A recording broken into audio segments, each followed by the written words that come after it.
Hookloopsarah, back after a long summer break with a fantastic new Tunisian crochet stitch for you. I've named this stitch the Tunisian Beehive Stitch. As you can see, it forms these kind of cells. Looks a bit like a honeycomb or a beehive, hence the name. This stitch can be worked from a chain in multiples of 4 plus 1 stitch. It does not curl too much, as you can see. This is how it looks on the back.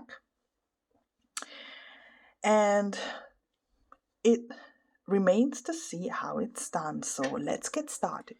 So here I have started as usual from a standard foundation row in Tunisian crochet of 17 stitches.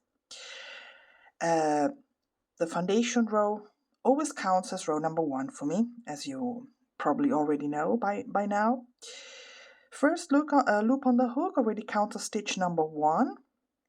This is how I start.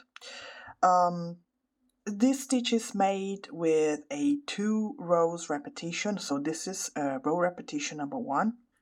I start with a yarn over, and then I work 3 successive Tunisian simple stitches after this.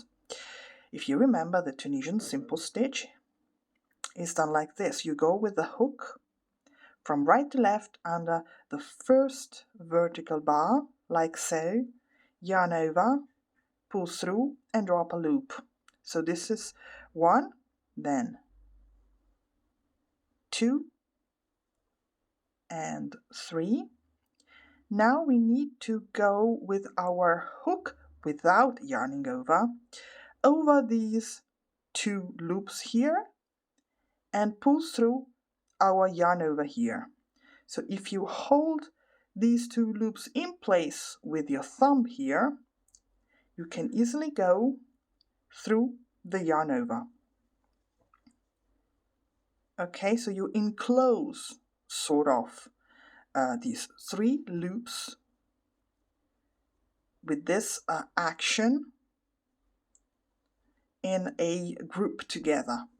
Okay, so the next stitch is a Tunisian simple stitch with no yarning over before it. In the next vertical bar, Tunisian simple stitch. Now we will repeat what we have done here. So we yarn over and work 3 simple stitches, 1, 2, 3. Then we hold these 2 in place and go through our yarn over and enclose the loops in it in a group together. And this is it already. Next stitch is a simple stitch, then yarn over, 3 simple stitches, 1, 2, 3, and then we make our peculiar movement. Simple stitch, yarn over, 1, 2, 3,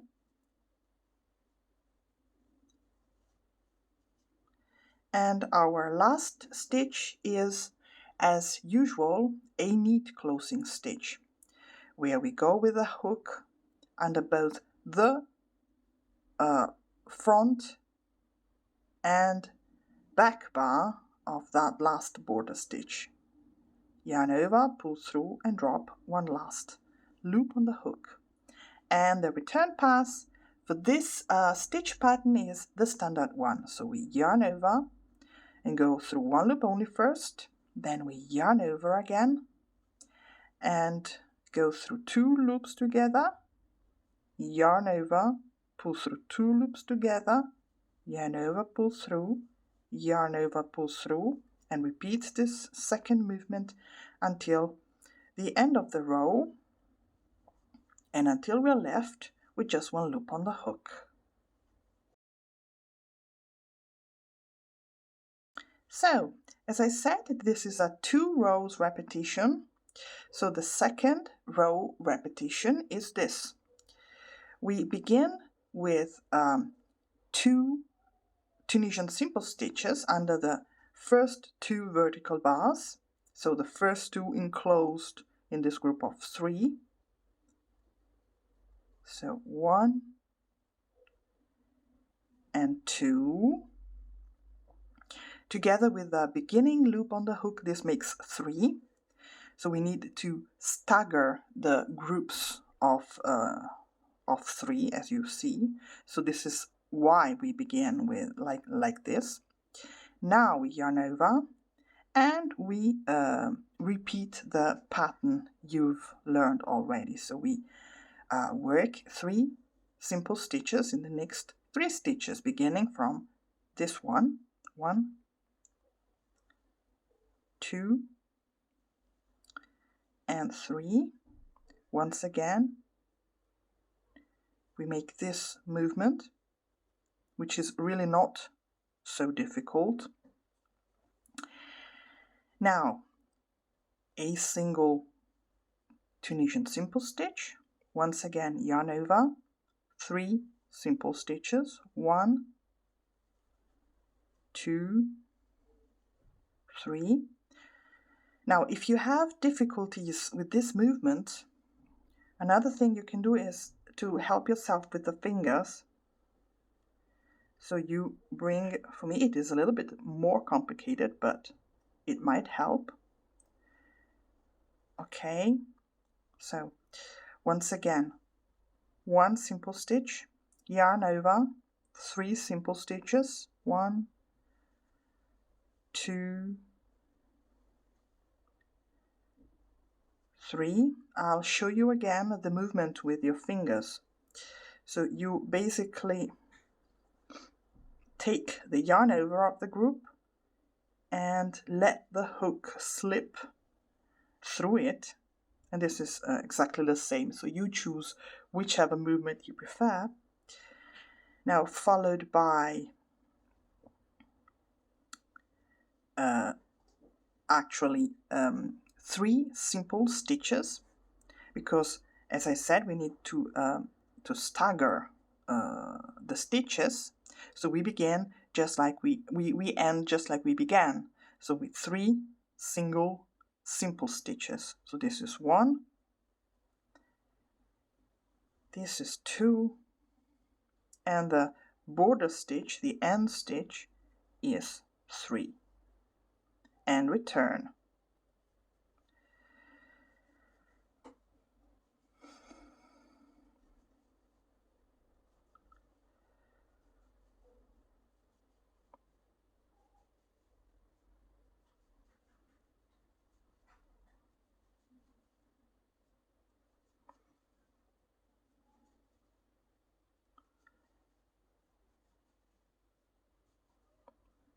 There you go. And now what you need to do is to repeat row repetition number 1. So you would need to yarn over, start with a yarn over and 3 simple stitches, 1, 2, and 3. Then you move, especially the first group of 3. It is perhaps easier to make it to help the movement with your fingers, followed by a simple stitch, then another group of 3 with a yarn over at first, 1, 2, 3,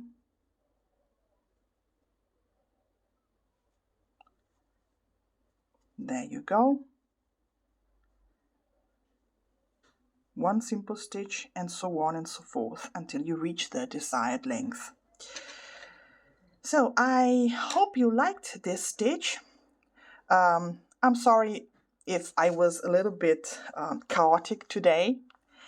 I rather like this stitch. In fact, I'm almost thinking of undoing a project I'm working on to start working it with this stitch because I really, really love it, and I would like to see how it looks when worked in the round. I don't know, I'll have to think about it. So, thank you for now, for today. Thank you for subscribing and patiently waiting all this summer without videos from me. I have many ideas in my head for my channel, many news to come, maybe even a crochet along, or some live lessons or live chats with me if you would like something like that. I would also like to come back with a new technique I'm working on. Well, it's not new, I haven't invented it. It's the brioche crochet I'm really passionate about nowadays. So maybe I will start a playlist on brioche crochet. What do you think about it? Let me know. So bye for now, bye for today, and see you next time. Bye bye.